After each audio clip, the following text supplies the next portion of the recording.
Bonjour mesdames et messieurs, l'invité de ce jeudi chez Agora, ici Télévision, Madame Myriam Boussikouk, styliste modéliste spécialisée dans la haute couture marocaine, spécifiquement le kaftan, créatrice de mode au parcours inspirant. Elle est diplômée de l'École supérieure de gestion de la mode et cofondatrice de l'Association nationale des créateurs marocains de mode.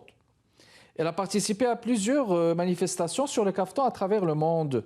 Elle fait la direction artistique de l'émission Fashion Maghreb, ainsi que la direction artistique du défilé Jeunes Talents de l'événement Kaftan Week 2024 qui se tient chaque année à Marrakech. Elle fait partie aussi du jury du Collège La Salle à Casablanca. Madame Myriam Boussikouk continue d'encourager le développement des créateurs marocains en établissant des liens essentiels au sein de l'industrie de la mode, tout en favorisant de ce fait un essor respectueux, éthique et durable de ce secteur. Madame Myriam Boussikouk, je vous souhaite la bienvenue chez Agora et ici Télévision. Merci beaucoup, Monsieur Kamal. Merci pour cette invitation. Je suis très honorée de pouvoir parler de ce domaine qui tient à cœur tous les Marocains, qui est le kaftan marocain. Et je suis ravie d'être parmi vous aujourd'hui. Le plaisir et l'honneur est pour nous, Madame. Un grand nom de la mode au Maroc. Vous avez des engagements multiples, je viens de les citer, mais ça commence toujours par une passion, faut-il convenir. Est-ce que cette passion de la mode, de tout ce qui est modélisme et stylisme, et de créer justement du vestimentaire à ce niveau, est-ce que ça a commencé à un jeune âge? Voulez-vous nous en dire plus à ce niveau? Oui, tout à fait. Ça a commencé à un très jeune âge parce que ma maman, était couturière. Elle était modéliste. Elle travaillait pour une usine qui fait les, les soutiens-gorge. C'est une usine américaine qui existait au Maroc à l'époque. Et après, elle a continué sa couture à la maison. Bien sûr, quand les femmes se mariaient à l'époque, elles ne pouvaient plus travailler, s'occuper de leurs enfants. Donc, j'ai grandi dans les étoffes à la maison. Donc, ma mère faisait les caftans, faisait les soirs, les robes de mariée. Voilà, donc, mais après mes études académiques à l'université de biologie Hassan II, je me suis penchée directement sur les études de la mode, où j'ai fait un diplôme de gestion de la mode au sein de l'Institut supérieur Crévogue, qui est une institut italienne. Et donc, voilà, j'ai pu quand même exercer de manière académique la mode, le stylisme, le modélisme, l'histoire de l'art, tout ce qui s'ensuit. Et donc, ça m'a quand même donné un tremplin un peu basé, avec de bonnes bases, pour pouvoir être aujourd'hui dans la haute couture marocaine. J'avais commencé au départ par créer une marque de prêt-à-porter, ça c'était en 93. Et vu que la confection, c'était pas vraiment ma tasse de thé, j'ai vite viré vers le kaftan parce que c'était ma culture, j'ai grandi là-dedans et puis j'ai eu la formation pour pouvoir en créer et pour pouvoir surtout le développer. Parce que le kaftan d'il y a 50 ans, 60 ans était resté quand même à l'état folklorique. Il est resté à l'état brut où c'était quand même un vent monacal qui était un peu pas très près du corps comme aujourd'hui, mais qui représentait la tradition marocaine. Donc ça, c'est ancestral, c'est ce côté-là, c'est ce côté ancestral qui a fait que j'ai trouvé que le domaine était très très riche pour que je puisse vraiment m'épanouir et que je puisse créer dans cette enceinte qui est la culture marocaine et qui est très très riche d'ailleurs parce qu'elle vient de si loin. Elle remonte aux Almohades la dynastie et l'empire étaient étendus sur toute l'Afrique et l'Andalousie. Donc, ça englobe toutes ces cultures-là, toutes ces richesses-là. Et c'était fondé parce que comme les Almohades, c'est des Berbères, et les Berbères sont apparentés aux chleux marocains aujourd'hui. Donc, le kaftan est un vêtement marocain ancestral qui a plus de 13-15 siècles. Et au fil de ces siècles-là, il n'a été touché un petit peu dans sa structure et dans son squelette que ces 20 dernières années par nous autres, les stylistes Oui, contemporains du et Maroc aujourd'hui. il y Et a eu de l'innovation il y a eu il de a pu l'innovation à ce pérenniser. niveau. Tout à fait. Mais juste les 20 dernières années. Mais sinon, Mhm. les 12 siècles ou les 15 siècles d'avant, il est resté, il a résisté à toutes les influences qui sont venues d'ailleurs. Parce que pendant ces temps-là et tous ces siècles, le Maroc a bien reçu des civilisations autres que la civilisation amazigh et berbère. Donc, mais il n'a pas été influencé. D'abord parce que l'identité marocaine est quelque chose de très ancré. Donc le Marocain, il est très difficile de lui faire changer de sa cuisine et son vestiaire. Donc il l'emporte là où il va et aussi il l'emporte à travers le temps. Donc c'est ce qui nous a fait venir tout le savoir-faire qu'on utilise aujourd'hui avec toutes les techniques de la passementerie qu'on utilise, qui sont les sfifa, les arcades, et tous ces métiers d'art de la mode marocaine, disons les artisans et ce qu'ils produisent, et ils le font de la même manière qu'il y a des siècles. Donc, Oui. moi, en tant que styliste contemporaine aujourd'hui, j'ai vraiment une caserne d'Ali Baba pour pouvoir créer. Sincèrement, c'est d'une richesse inouïe qui nous permet d'essayer de garder, bien sûr, ses racines, de garder son authenticité surtout et son identité, tout en le mettant aujourd'hui sur les podiums internationaux. En Donc, valeur, on voit très bien tout qu'aujourd'hui, en assurant justement sa promotion. Puis on voit ce magnifique caftan qui est derrière vous, qui est un magnifique symbole, n'est-ce pas, de l'identité, je vais dire, vestimentaire marocain. Et puis vous avez donné une petite touche d'histoire sur laquelle il faudrait quand même focuser, parce que le caftan, il ne date pas d'aujourd'hui, mais il date du temps des Almohades. Et puis, hein, n'est-ce pas, c'est que c'est typiquement marocain que ça a été transmis. Et cette idée de transmission, justement, générationnelle, on va en parler, mais on va le faire après cette pause, mesdames et messieurs. J'accueille Madame Myriam Boussiko qui nous parle du Maroc et des stylistes modélistes très engagés dans ce domaine, spécialisés dans la couture marocaine. On vous revient. De retour avec vous, mesdames et messieurs, chez Agora, ici Télévision, Montréal, Québec, Canada, Myriam Boussikouk. C'est notre invité aujourd'hui chez Agora. Mesdames et messieurs, spécialisée dans la haute couture marocaine et spécifiquement le caftan. Là, c'est pas si évident d'être spécialiste dans ce marqueur, je vais dire un marqueur identitaire et vestimentaire marocain qui est le caftan, une créatrice de mode au parcours inspirant. Et on parlait tout à l'heure de tout ce qui est transmission de ce patrimoine à travers les générations. Et notre invité parlait justement du fait que ça remonte à la dynastie almohade, et puis même avant, et puis qu'il y a eu des fusions avec d'autres, avec peut-être un, n'est-ce pas, que dans toute l'histoire d'un pays, il y a un brassage identitaire et générationnel avec cela.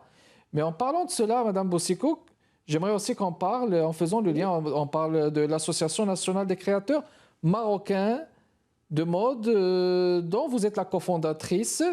Nous parler justement de cette question de la transmission qui s'hérite, hein, c'est hérité, et nous parler aussi du mandat et des objectifs de cette association. oui, alors effectivement, le caftan marocain s'est fait hériter de mère en fille, et ça grâce aux traditions marocaines, parce qu'on ne conçoit pas un mariage marocain sans caftan marocain.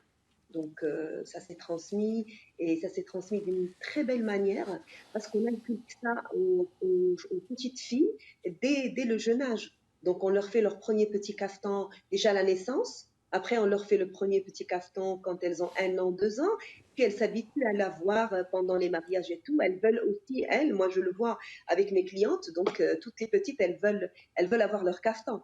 Donc ça les fait sentir princesses, ça les fait sentir, et c'est surtout identitaire. Et c'est là où on le sent chez les enfants, c'est que c'est identitaire. Ils le veulent, ils veulent le mettre. ça les dérange pas que ce soit long, que ce soit avec des manches, que ce soit avec une ceinture. Et c'est ça justement, le point fort de la famille marocaine et de la tradition marocaine qui a su quand même être transmis à travers des siècles et des siècles et qui n'a pas pu être freiné ni altéré par quoi que ce soit.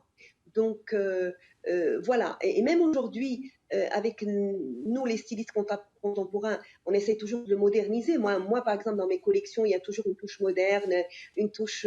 Je garde le squelette du carton, mais j'essaie toujours de le rendre beaucoup plus podium, beaucoup plus haute couture internationale. Comme ça, il est adopté par tout le monde.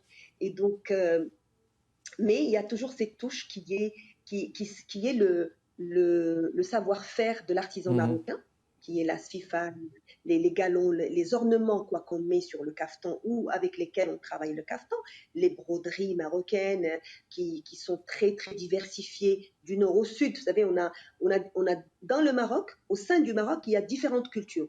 On a les gens du nord, on a les gens de Fès, on a les gens du sud, on a le Tout à caftan fait. berbère, on a plusieurs types de caftans déjà au sein du même pays. Donc déjà, c'est multiculturel le kaftan. Et chaque région a sa façon de faire le mariage, a sa façon de porter le kaftan, a sa façon de le orner aussi, parce qu'il ne va pas tout seul, il va avec des ornements, avec des accessoires, avec plein d'autres choses. Et donc, et cela dépend bien sûr de la région. Et c'est ce qui fait notre richesse, c'est ce qui fait disons, notre drapeau, Mhm. le drapeau de la mode, c'est le kaftan marocain. Et Voilà la donc, voilà, spécificité. et on en est fiers, tout à fait, on en est très fiers, et pouvoir le pérenniser aujourd'hui en le modernisant, c'est un sacré travail, hein, parce que c'est très difficile de travailler pour moi, par exemple, en tant que styliste, sur un petit ring qui est le squelette du kaftan. Je ne dois pas sortir de ces dimensions, de ces mensurations, parce que sinon, ça ne s'appellera pas un kaftan. Il suffit, par exemple, d'enlever les empiècements du côté qui s'appellent kharat, et puis il va Mhm. ressembler à une robe. Donc, justement, il lui garder son identité avec tous les empiècements qui ont existé depuis 12 à 15 siècles, c'est pas évident de trop le moderniser. Il ne faut pas non Alors plus juste pour le en faire mandat, attention Madame aussi. Boussikouk, juste pour le mandat de l'association, est-ce que le but, c'est justement de sauvegarder tous ces éléments, tous ces ornements, toute cette spécificité du caftan marocain à travers ses artisans? Est-ce que le mandat et les objectifs, c'est juste de pouvoir sauvegarder tout cela et d'aller de l'avant avec ce qui est innovateur? Mhm. Non, l'association, elle a été créée par les créateurs, pour les Mhm. créateurs. Parce que je ne vous cache pas qu'après l'arrêt du Covid, où on était tous à l'arrêt du travail, Oui, on s'est rendu compte que on a toujours travaillé en tant que designer et tout, tout allait bien, mais euh, si on n'a pas une association, on n'existe pas en tant que ordre des oui. designers marocains qui travaillent le traditionnel, disons, qui travaillent la mode traditionnelle. Et qu'il fallait trouver une structure pour pouvoir la rendre beaucoup plus légale et aussi la, la, lui mettre aussi des droits et des devoirs. Parce que pour que le métier soit protégé, il faut qu'il y ait des règles que tout le monde doit suivre. Comme ça, on n'a pas que des gens, par exemple, sinon la création du carton peut être touchée par les gens qui font que du commerce. Vous savez, on a beaucoup de commerçants qui, eux, ils veulent juste gagner de l'argent, mais Oui. ils ne comprennent pas ce que c'est que la création, ce que c'est que le patrimoine, ce que c'est que de... Parce que moi, mon rôle en tant que styliste, c'est d'abord de garder de pérenniser mon patrimoine culturel et d'essayer de le mettre au niveau international. Donc c'est une Exact. mission. Donc on s'est réunis, on est quand même que 18 membres, hein, 18 à 20 membres, euh, tous des noms connus, tous contemporains qui ont fait quand même, qui ont un background, qui ont un cursus assez important pour pouvoir mettre ce qu'on appelle la législation de ce métier. On est en train de Mhm. travailler là-dessus. Il y a beaucoup de travail à faire parce qu'il va falloir présenter des projets de loi, parce qu'il va falloir aussi créer un ordre. Et tout ça, ça prend beaucoup de temps, ça prend beaucoup de travail. Et pour essayer aussi d'englober tout le monde. Parce qu'on a des stylistes qui ont fait des écoles et nous avons aussi des couturières qui sont très compétentes, qui ne sont pas stylistes, mais qui font de beaux cafetons et qui travaillent avec les critères du kaftan. Il y en a pas mal dans les petites villes, ici aussi à Casablanca, qui est la métropole.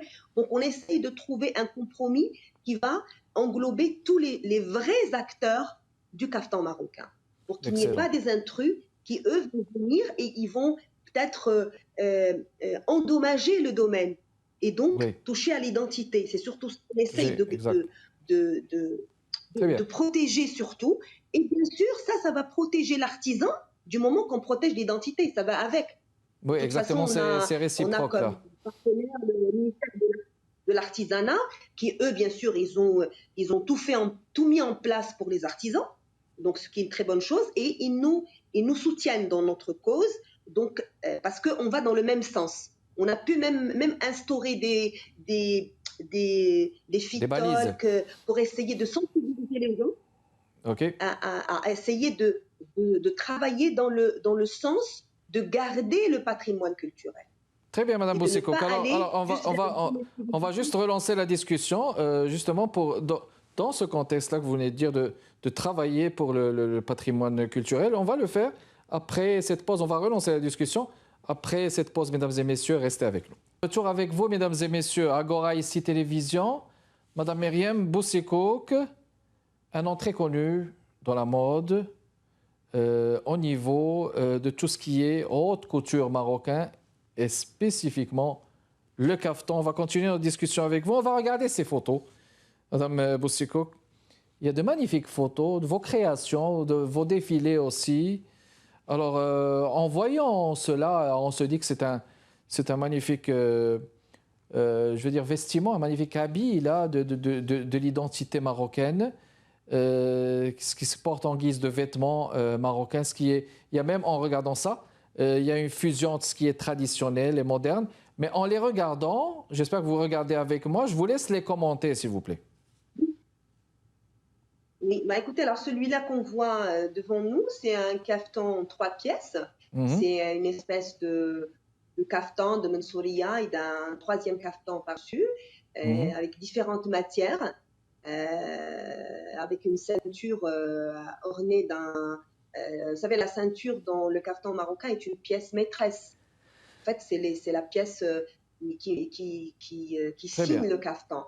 Et là, il est d'un travail fait avec des artisans marocains qui font la bijouterie marocaine selon les traditions marocaines. Donc justement, ça Regardez ce joint magnifique le caftan caftan en et ça se rose aussi. lit en rose. Et ça a été d'ailleurs, le shooting a été fait à Montréal. Ah, en Donc plus, ah, on je voit bien vois, oui, oui, oui. Magnifique. un shooting à Montréal, à Jean Drapeau. Et voilà, là c'est un défilé en Espagne avec la fondation des trois cultures. Et donc Mhm. là, le vêtement là que j'ai fait, c'était en hommage avec la, la, le mélange quoi, Espagne-Maroc, Andalousie-Maroc. Et donc, Ok, ça j'ai c'est fait la une thématique. création qui, voilà, voilà, c'est la thématique. Et donc, en fusion avec ce qui s'est passé il y a longtemps, comment on a porté les. Et même, j'ai fait les peignas là, que le mannequin porte sur la tête, avec le Mhm, filet qui était fait par une brodeuse espagnole. Et mhm. j'avais demandé à ce qu'on travaille en collaboration. Montrer justement la fusion arabo-andalouse sur le caftan, qu'est-ce qu'elle donne aujourd'hui. Et ça, ce modèle-là avait vraiment plu à la presse espagnole. C'était quelque chose qui leur a rappelé quoi l'histoire et que on était là avant et les caftans étaient déjà là. Hmm. Regardez ça, ça c'est la couleur mauve Là, si je ne me voilà, trompe pas. c'est un fuchsia, c'est un C'est rose un fuchsia fuchsia. Hmm. avec un lamier blanc ici en bas. Ça, c'est la Oh. traditionnelle, c'est la tenue traditionnelle, mais elle est modifiée au niveau de la coupe. Donc, au niveau de la coupe, elle est beaucoup plus près du corps. L'encolure est plus dégagée. Elle a plus de l'allure d'un manteau, mais c'est les pièces du caftan, c'est la coupe du caftan marocain. Et ça, c'est comme on dit, le psam khzania, c'est Mhm. une tenue traditionnelle marocaine qui se porte jusqu'à aujourd'hui et qui sera toujours valable. Bon, là, c'était un défilé à Londres. Oui. C'était justement la semaine du Maroc. Oui, c'est ça, c'était We Love Morocco, je pense. Voilà, donc ça, c'est un caftan, une création de caftan. En fait, c'est le caftan, mais bien revisité avec un travail un petit peu à l'occidental, où j'ai pu mélanger le travail marocain avec du perlage et de la broderie euh, qui n'est pas purement marocaine, mais qui a donné un caftan très contemporain, très apprécié. D'ailleurs, c'est une pièce qui a eu beaucoup de succès parce que je garde toujours le squelette caftan et après, je peux le orner comme je veux, selon la thématique et selon l'époque et selon est-ce que je veux faire un vêtement futuriste ou un vêtement qui reste dans le classique. Oui, là, c'était le défilé de Montréal, justement, 2024 au Caftan. Donc, c'était aussi un bel événement qui a eu lieu, je pense, au Centre de la musique.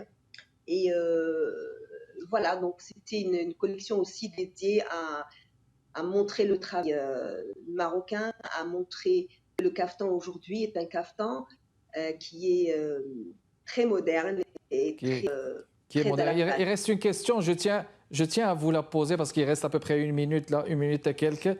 C'est une question sur votre regard, vous, Madame Myriam Boussikouk, votre regard concernant l'intérêt de la jeune génération envers ce qui est traditionnel marocain. Est-ce que vous trouvez que les jeunes innovent à ce niveau? Est-ce que vous trouvez qu'ils s'intéressent justement au caftan?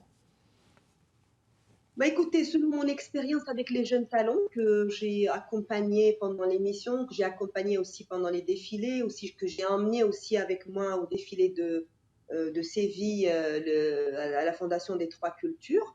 Oui, bah écoutez, quand on leur donne l'occasion de s'exprimer, et ben ils sont bien. Ils ont même des idées très très futuristes. Et je pense qu'on aura de la relève et de la bonne relève, vu ce que je vois. Il suffit juste de leur donner les moyens, parce que des fois, il y en a ceux qui terminent leurs études et faute de moyens. Malheureusement, c'est un métier qu'on ne peut pas faire sans avoir les moyens de le faire.